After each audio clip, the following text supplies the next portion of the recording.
ashamed of?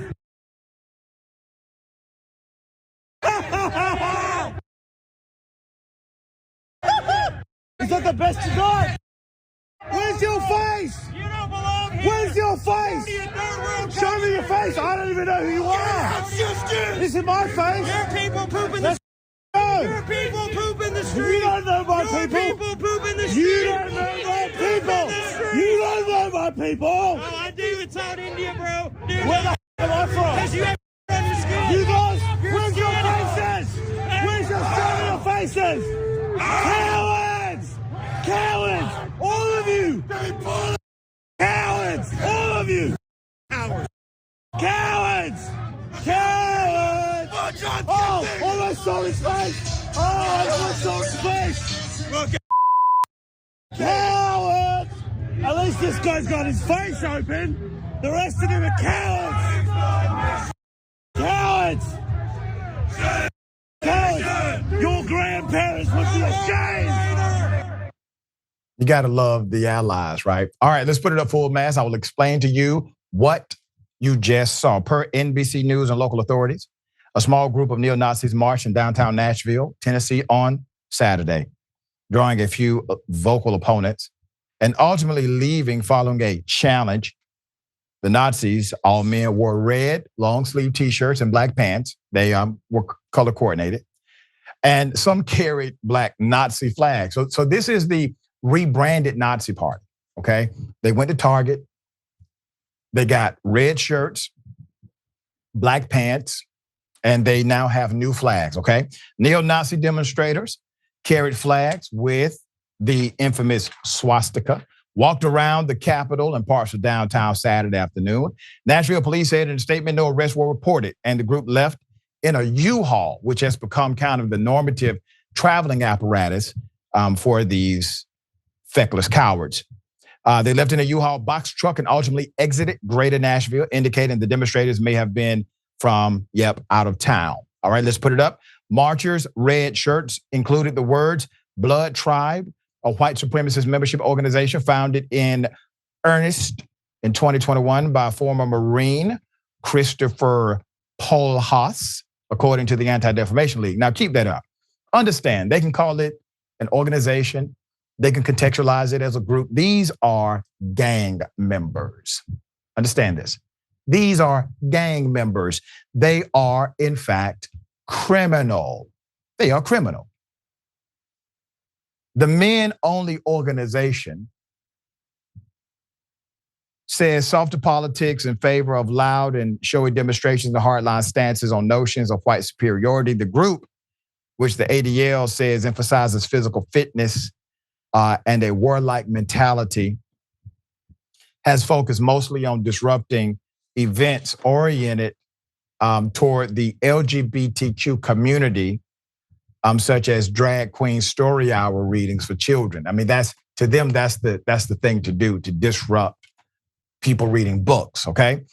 State Rep Afton Ben, Democrat, Nashville, said on X, quote, "These groups, once relegated to the dark corners, now feel empowered to spew their noxious ideology out in the open due to our state's leadership refusing to condemn their speech and actions." And let's go to our dear brother, Representative Justin Jones, Democrat out of Nashville as well. And before I read his caption, I want to just remind people, 8 years of Obama didn't do this. 4 years of Trump did. I need you to remember that. And it is precisely because there is no public shaming of this from their champions in political circles. State Rep Justin Jones, a reinstated member of the Tennessee 3 group of lawmakers removed by Republicans for protesting gun violence on the House floor last year, blamed GOP legislators for alleged hate speech that he said appeals to neo-Nazis. Jones said on X, "This is exactly what my Republican colleagues' hate speech is fostering and inviting," end quote. Just left an event honoring a black sorority and spoke of the need to unite against the rising tide of white supremacy, only to be confronted by Nazis marching through downtown Nashville. This is exactly what my Republican colleagues' hate speech is fostering and inviting.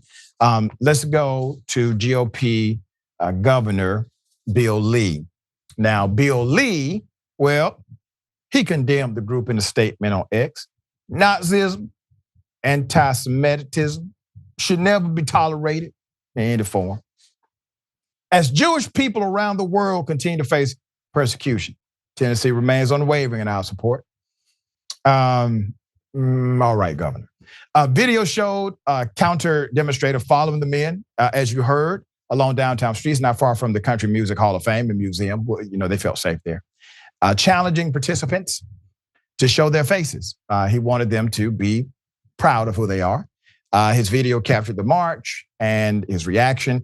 Cowards, the man chanted, adding some, well, let's just say, choice words. I applaud my dear brother who engaged in that activity. Give them pressure. Give them pressure. All right, Jackson, they put on their little outfits, okay?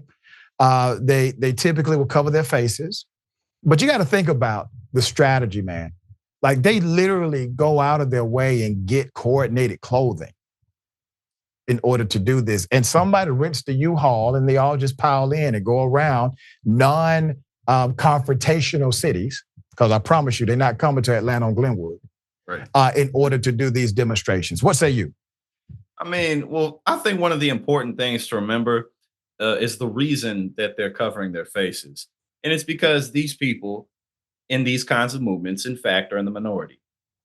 This, in fact, is not popular with a majority of the country. And this is not where the culture is at this point. We have moved on beyond many of these fights. Unfortunately, they're trying to bring it back, but ultimately the cat ain't going back in the bag. There's too much toothpaste out the bottle. They're not going to force gay people back in the closet. Women ain't going back in the kitchen. None of that's happening. And as I pointed out before, if they truly got their way, it would destroy the economy. You know what I'm saying? Yep. Like, if you just, that's true. If you just took everybody out of the job market, it would just destroy the economy. It would rip the country apart. You got to keep in mind, the United States is not one country. It's 50 countries. That's what a state is. It's 50 countries that's all speak English as its official language, and they're underneath the blanket federal government. This place is huge, and it can't stay together unless there's some type of cohesion to where we can all move towards the same goal. So, like, ultimately, we've already defeated the lost cause will remain lost. The Civil War been over. They're not bringing it back. Texas not going to secede. None of that is happening. It's not going down. Unfortunately, a lot of collateral damage is being suffered along the way. Yeah. But as you pointed out, these people are gang members and they should be treated like so. That's right. Charge them under the RICO Act.